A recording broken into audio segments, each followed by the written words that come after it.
At such a young age, I've been able to advocate for students, influence university policy, and make a real change at UB. I love music because music loves me back.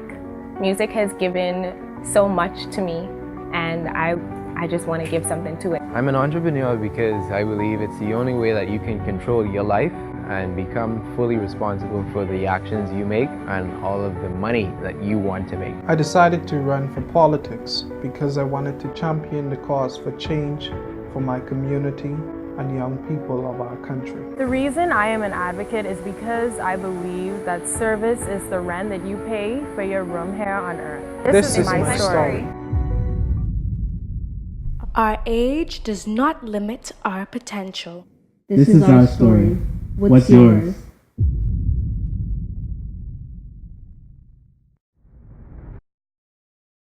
I mean, I was always someone who just wanted to do business, you know? Someone who wanted to be successful, make a lot of money. Before all of that, I mean, I was in school. I was literally like 15, 16, starting out in school. And I decided, you know, I like photography. It's cool, and everybody else seems to like me doing it. Plus, it makes me a few dollars, so why not do it, you know? At first, I wanted to be a criminologist, and then I wanted to be, I guess, police officer for some reason, and then I wanted to be astrophysicist when I was leaving school. But I guess that's how life works out. Everything doesn't go as planned, you know? I was a bit depressed, I guess, in COV. It was really like getting to me that I was sitting in class doing the things that I was getting paid to do outside of class. And then, you know, trying to learn it and keep doing that every day at the same time. It was just like, it was taxing on me. I felt as if it was, I guess, holding me back from everything that I wanted to do and everything that I wanted to be. I mean, getting a degree is, you know, probably what people say is one of the best things you could ever do, especially in education. But I feel like in this age of information and in the time that we live in, you could learn anything that you want to online or through books. So it was, I guess school was almost like, why am I still here doing this if I can just go out and learn it elsewhere? For someone who's thinking about, you know, that school probably isn't for them, if it's something that, okay, so if you're smart and you understand everything that's going on, you know, like me, I understood what was going on. I love learning. I really love learning. Like I could read a book all day and I would never like even like, I guess, deter from reading that book. I would be there, you know, just trying to learn something, like especially if I'm obsessed with it. Like when I first started like trying to learn about investing, like I was obsessed with it. I bought a bunch of books, just doing YouTube stuff every day, just learning online, even real estate. As soon as I like realized the potential that could be done with it and how it impacts the community and how I guess how important it is, I just became obsessed with it. Like me, when I'm interested in something, I become completely obsessed with it. I want to know exactly what it's about. I want to know how I can get into it and how I can take over. And then I also want to learn who is the best in it so they can now be my mentor. So for someone who is, I guess, feeling school isn't for them, I guess searching yourself to find, are you lazy? Are you a lazy person who's really just not going to do anything if you don't have a degree? But if you are not that kind of person, that you just want to learn, you want to be successful, you want to do different things in life, then go out there, I guess, follow your hobbies, follow your passion, follow the things that you're interested in, find a way that you can make money from it, and then, I guess, go from there. If I go back, I'll probably just go back and study finance. It's crossed my mind a few times. I honestly don't want to go back because I feel like I've been making considerable advances on my life, or in my life, even especially while being out of school. Like I've traveled, you know, I've found really like what I want to do. I found my passion for, I guess, wanting to start businesses and doing so much more. So I may not go back. It just, I guess, depends on how life stares me. Okay, currently I'm a photographer, I guess, on the weekends. I'm also working on getting my real estate license, so I work full-time at H.C. Christie. I also am working on a business called Coconut Delivers. It's been a project that we're working on for the last, I guess, a year. My business partner started it, I guess, 3 years ago, but this year is the year that we want to, I guess, really bring it out into the market. even more. It's a delivery business that focuses on food, liquor, and grocery items. Another business that I'm trying to start up is an app. It focuses on, I guess, young professionals and entrepreneurs trying to get your business out there and trying to now market you to other individuals instead of you having to do it yourself through social media. We do it for you completely. Also, I want to do stuff with Bitcoin. Like, I also want to start getting Bahamians invested into it. So that's something I want to work on. There's been a point where everything, it just seems to be so amazing. Like I remember one of my first shoots in Ocean Club. I was like, how did I get here? Like, I just turned 20, by the way. So at 18 or 19, I'm like, how am I doing these for, like, you know, some of the world's biggest people, just shoots like that, especially even like traveling to the outer islands and stuff like that, you know, shooting weddings for people that I don't even know from all around the world. You know, they just trust me to now capture their special moments and do so many other different things with them. I feel as if it's really touching to me, inspiring that I could do so many different things. It feels like I can always do anything, you know, but it's really good to know that people still believe in you and they still believe in your craft, and if they see that you're doing, I guess, sometimes well, or they like your stuff, it's really cool that they encourage you to do it and also support your craft.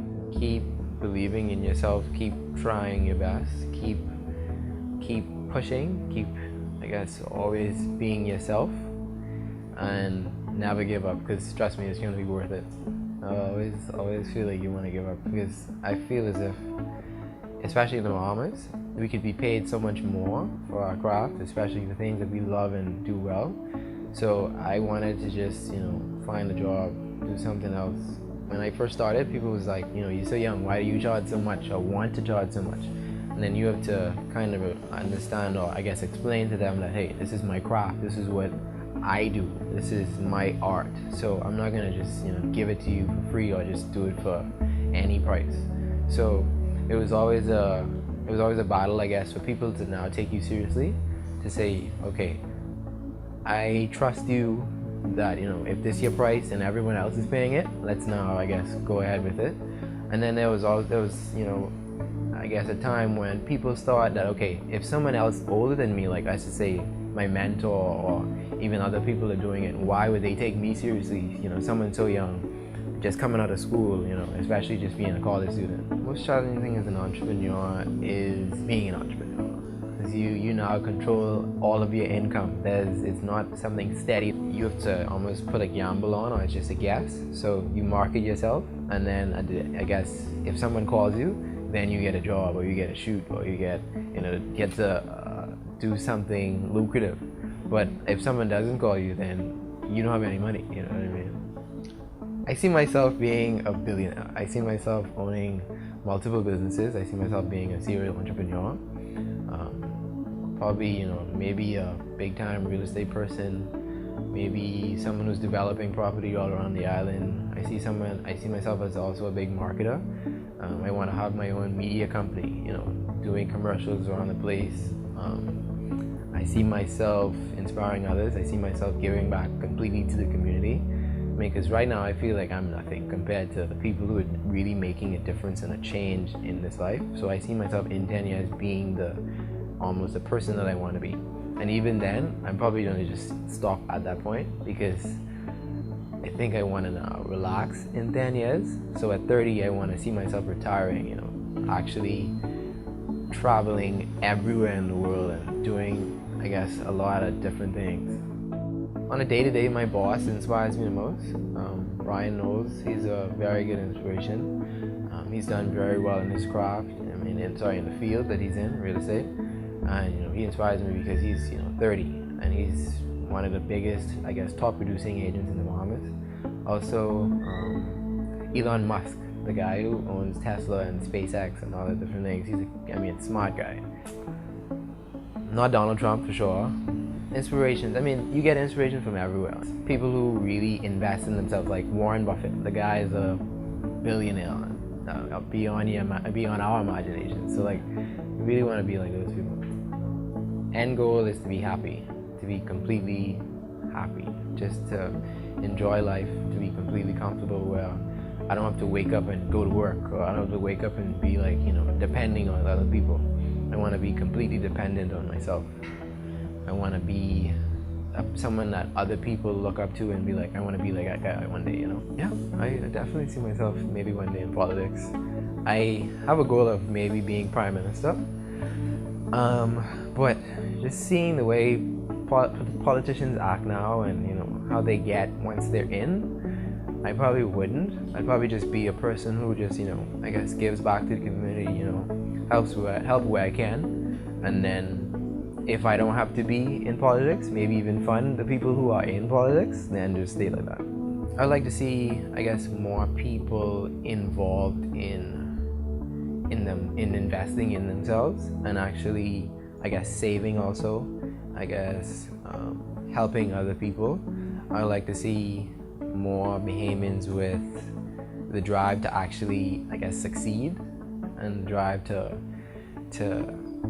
make an impact in their community, not just, you know, just sit down and just let everybody else do it or complain that someone isn't doing it. Like, actually make the change yourself.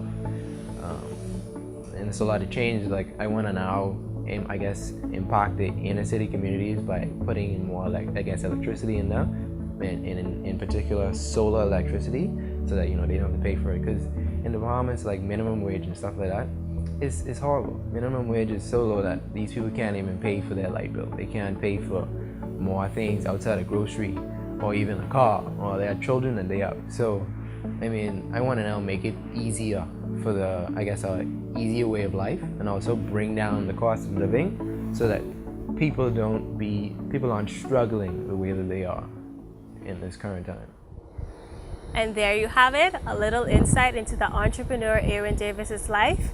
I'm Lauren Seymour, and we are The Unseen.